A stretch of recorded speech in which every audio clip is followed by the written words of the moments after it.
आज की कहानी अंतिम संस्कार। पापा पापा जल्दी चलो, मम्मी आपको बुला रही है। 7 वर्षीय रोहन ने आकर राकेश से कहा। क्या हुआ, क्यों बुला रही है? राकेश ने बेटे से पूछा। वो दादी कुछ बोलती नहीं, रोहन बोला। क्या? राकेश परेशान हो अम्मा के कमरे की ओर भागा। क्या हुआ अम्मा को? उसने अपनी पत्नी सुमन से पूछा, जो कमरे में पहले से ही अम्मा के पास थी। देखो ना, अम्मा तो कुछ बोलती नहीं। राकेश ने अम्मा को हाथ लगाया कर उठाना चाहा, मगर ये क्या, अम्मा के तन में कोई हरकत ही नहीं थी। हिलाया डुलाया, अम्मा अम्मा आवाज दी, पर कोई फायदा नहीं। अम्मा परलोक गमन कर चुकी थी। सुमन दहाड़े मार रोने लगी और राकेश से बोली, जाइए दोनों देवर जी को खबर करिए। हाँ, जा रहा हूं, बोलकर राकेश बाहर आंगन में भागा और सबको अम्मा के कमरे में आने के लिए आवाज दी। राकेश की आवाज सुनकर सभी अम्मा के कमरे की ओर दौड़े। बिमला देवी, हाँ, ये नाम है अम्मा जी का। पति महेश प्रसाद बिजली विभाग में कार्यरत थे। 3 बेटे राकेश, रमेश, दिनेश और 2 बेटियां रुचि और रानी थी। बड़ा सा घर था, खेती बाड़ी भी बहुत थी। रुपए पैसे की कोई कमी नहीं थी। तीनों बेटों की शादियां हो चुकी थी। सुमन, रेणु, कंचन तीनों बहुएं थी। बेटियां अपने घर की हो चुकी थी। 3 बेटे, बहू, पोते पोती से भरा पूरा परिवार था अम्मा जी का। पूरे घर पर अम्मा जी का ही राज चलता था। सब लोग एक ही साथ रहते थे। कोई भी काम बिना उनकी मर्जी के नहीं होता था। पर नियति को अम्मा जी की खुशी रास न आई, या ना जाने किसकी नजर लग गई अम्मा जी की खुशियों को। महेश प्रसाद जी हृदयघात से अचानक चल बसे। अम्मा जी पर मानो दुखों का पहाड़ गिर पड़ा। पिता के गुजरने के 6 महीने में ही तीनों बेटों ने घर का बंटवारा कर डाला। तीनों बेटों का पूरे घर पर कब्जा था और अम्मा जी के हिस्से आई छोटी सी कोठरी, जहां उनका सामान पहुंचा दिया गया था। सामान के नाम पर था कुछ कपड़े और उनका बिस्तर। अब बेटे की खेती बाड़ी का, राशन पानी का हिसाब रखते थे। अम्मा जी को मिलने वाली पेंशन भी तीनों बेटे घर खर्च के नाम पर ऐंठ लेते थे। अम्मा के पास कुछ भी पैसा नहीं छोड़ते थे। अम्मा जी का खाने पीने का भी बंटवारा हो गया था। सुबह का चाय नाश्ता बड़ी बहू, दोपहर का खाना मंझली बहू और रात का खाना छोटी बहू के यहाँ मिलता था। वो भी एक बार परोसने के बाद दोबारा कोई नहीं पूछता था। अम्मा जी तीनों बहुओं के काम करती थी, मगर अपनी इच्छा से न कुछ खा सकती थी, न ही किसी सामान को हाथ लगा सकती थी। अगर घर में कोई मेहमान आ जाए तो अम्मा जी को अपने कमरे में ही रहने की सख्त हिदायत थी। अगर भूल से भी मेहमान के आने पर सामने आ जाए तो तानों की बौछार शुरू हो जाती थी। एक बार बड़ी बहू के कोई रिश्तेदार आए थे। अम्मा जी वहीं बैठकर सब्जी काट रही थी। मेहमान के आग्रह पर एक बिस्किट खा लिया था तो बड़ी बहू ने कितना कुछ सुनाया था कि इस उम्र में भी जुबान पर लगाम न है, चटोरेपन की हद पार कर दी है।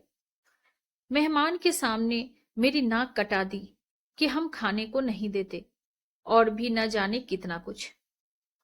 उसके बाद से अम्मा जी को सख्त हिदायत मिल गई कि मेहमान के आने पर अपने कमरे से बाहर न निकलने की।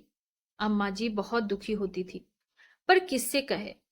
बेटों से कहा, बेटा, पेंशन के पैसे तो मेरे पास रहने दिया करो।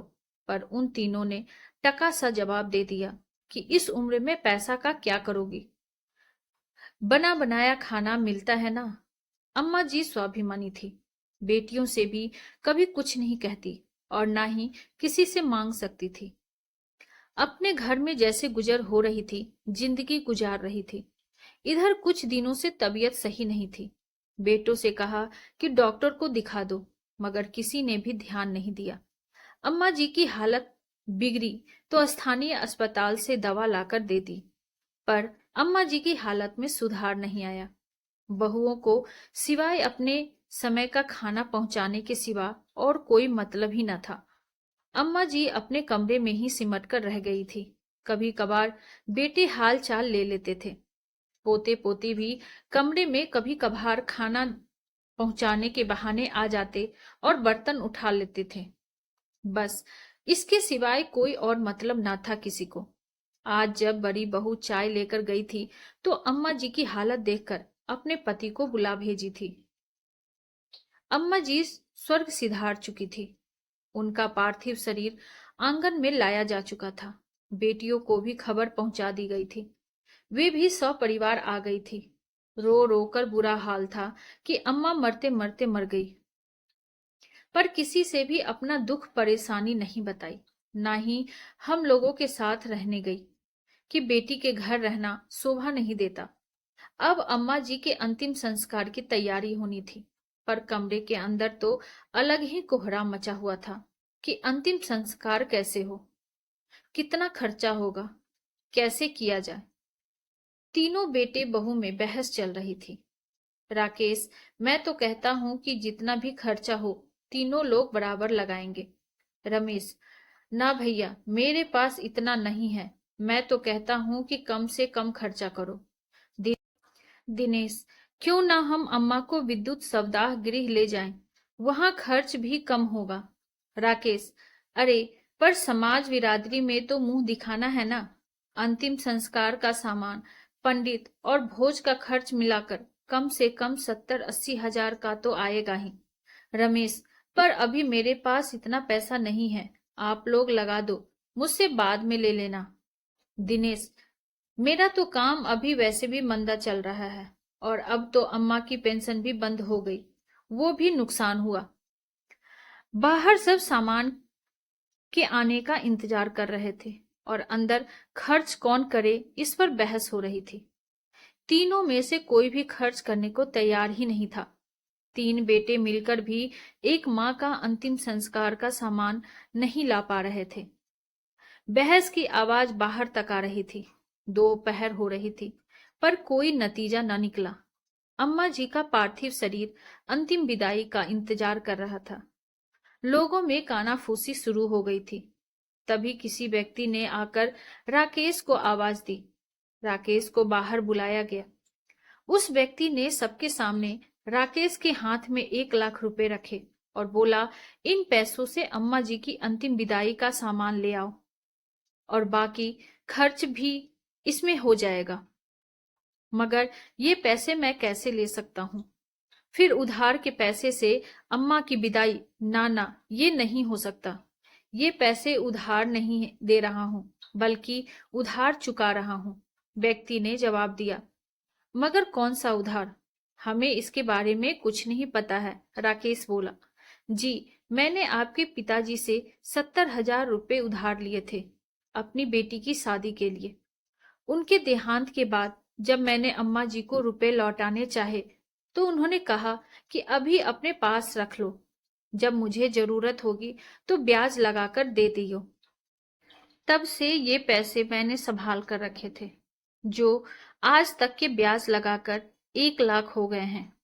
आज अम्मा जी के देहावसान की खबर मिली तो मुझे लगा कि आज उनकी जरूरत का समय आ गया है। इन पैसों को अम्मा जी की अंतिम विदाई में लगा दीजिए, ताकि उनकी अंतिम विदाई हो सके आत्मसम्मान से। वाह, अम्मा जी बड़ी ही स्वाभिमानी महिला थी। अपनी अंतिम विदाई का भी इंतजाम कर रखी थी कि किसी पर भार न पड़े और वो सम्मान से विदाई ले सके इस संसार से। वहां उपस्थित लोगों में से एक व्यक्ति ने कहा। सभी की आंखें नम थी और तीनों बेटे बहू के सिर शर्म से झुके हुए थे। आपको हमारी ये कहानी कैसी लगी कमेंट बॉक्स में जरूर बताइए, और ऐसी ही ढेरों सारी कहानियों के लिए वीडियो को लाइक, शेयर और चैनल पे नए हैं तो सब्सक्राइब करना ना भूलें। Thank you.